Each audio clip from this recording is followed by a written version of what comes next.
Hey, so I have been tuning in to people losing their shit over this commercial, whether they agreed with it or disagreed with it.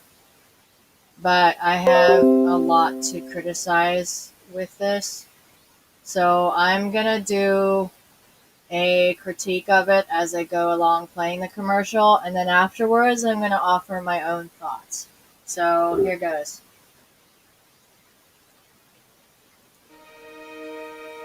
Bullying. The Me Too movement against sexual Toxic harassment. masculinity. Yeah, as if men are having an existential crisis everywhere. Come on. Like, oh my god, we're such toxic men. What can we do? Is this the best a man can get? Anyway, toxic masculinity has been discussed by feminists. Did you notice how they skipped over saying the name, the brand name, and they just went right to the best a man can get? Weird, huh? And that's always been their motto, the best a man can get, to make people feel good. Well, that means that men who are using their products are like the best they can be, right? They must be good men, right? Here, let's play that again. Can get? Is this the best a man can get? So, yeah, they skipped over the name. Is it? Being bullied at school by other boys. Yeah, we know already, Gillette.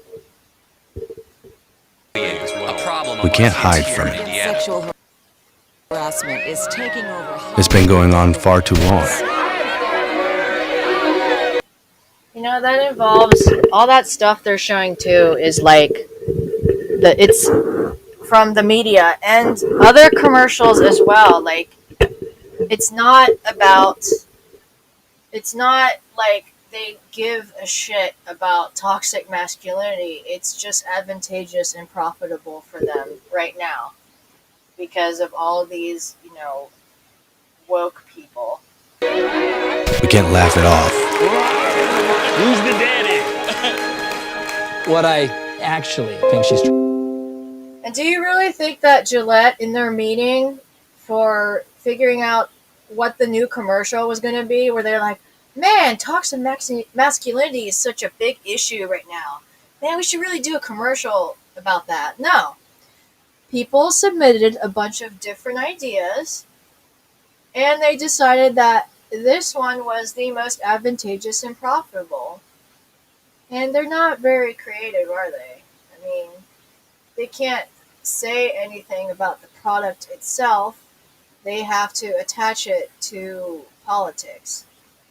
And personally, I don't want a fucking corporation getting involved in politics, regardless of whether or not I agree with the politics. Trying to say. Making the same old excuses. Boys will be boys. Boys will be boys. Boys will be boys. But something finally changed. Allegations regarding sexual assault and sexual harassment. But she says. I mean, when you think about it, shaving is regarded as pretty manly. Like, yeah, beards are pretty manly too, according to them, but like, shaving has always been seen as a very manly, masculine thing.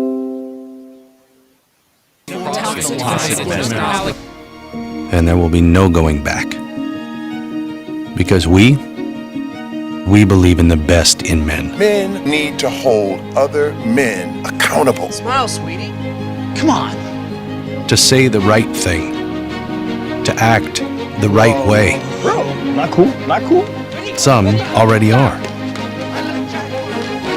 In ways big Yo, men. We're acting like we gonna shake it. and small. I am strong.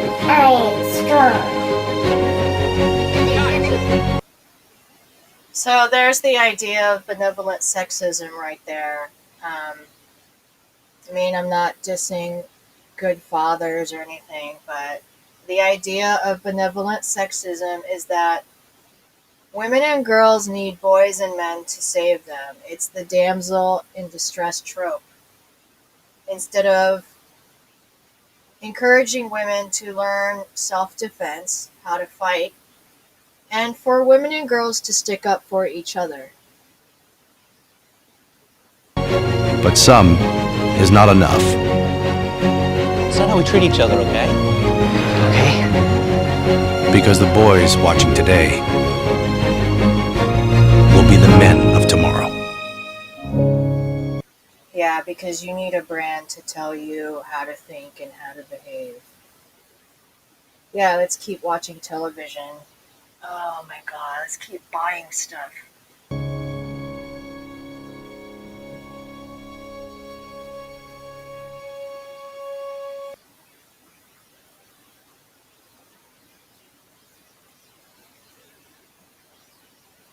It's only by challenging ourselves to do more that we can get closer to our best. To do more. And doing more includes buying their products and shaving. So think about that. Think about the consumerism, where your money is going and how you can better spend your money.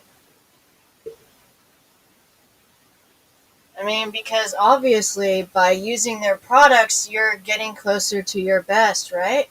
Wow, I'm using such a woke brand. Yippee. Hello again. To add to my critique of the commercial, let's talk about good men, assuming you believe good men exist. Do you really believe that good men would want women to shave? The women in their lives, do you think they would want them to shave? Like, would they demand that or make that a requirement of their relationship? As for the comment saying that Gillette is not allowed to care about toxic masculinity, it's all publicity stunt. Publicity stunt? Yes, that's what I'm saying. Everything by corporations are publicity stunts. They are all designed to get emotional reactions out of people. The thing about consumerism is that it consumes your life and your money, and money is power. It consumes you, it makes profit for the corporations. And it will consume you. I mean, if you can afford spending $20-$30, like $10-$20 on a razor, and then spending like $30 on the refills, well, just think about how else you can better spend your money. I mean, prostituted women, they kind of have to shave because men don't want to see, or, you know,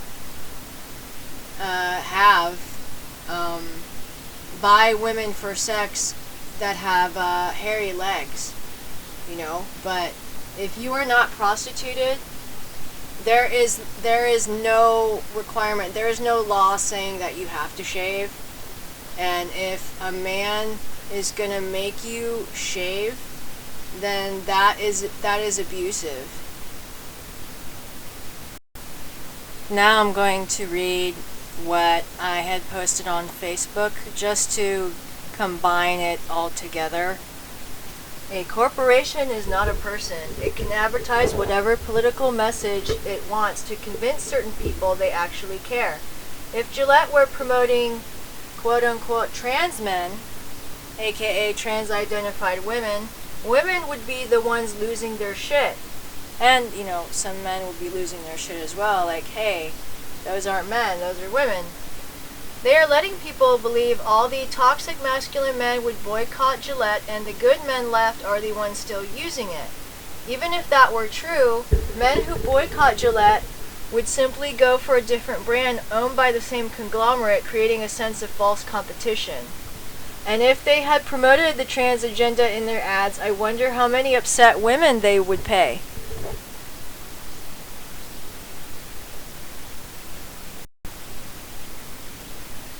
Now there are two things with that I want to go over. So again, a corporation is not a person, but the way people are talking about Gillette, it's as if they are treating it like a person. Oh, Gillette understands me, they support me, they care about me. but really they're just appealing to people who are likely, I mean, think about it. People who agree with Gillette's commercials are people who shave. Alright? And the men who disagree with Gillette's commercials are also men who shave. Because otherwise, why would anyone care about what they have to say? Unless they shave. So it's designed to make people feel good about shaving their natural body hair. Especially women. It's especially targeted at women. Here's another question. Do you believe things like, for example, if a man doesn't use gendered slurs, that means he's not a sexist? Well, I think he can still be a sexist. He can just express his sexism in other ways, his misogyny. The definition of politics is the activities, actions, and policies that are used to gain and hold power in a government or to influence a government. Let's look at a page on Procter & Gamble's website. Procter & Gamble is the corporation that owns Gillette brand, okay?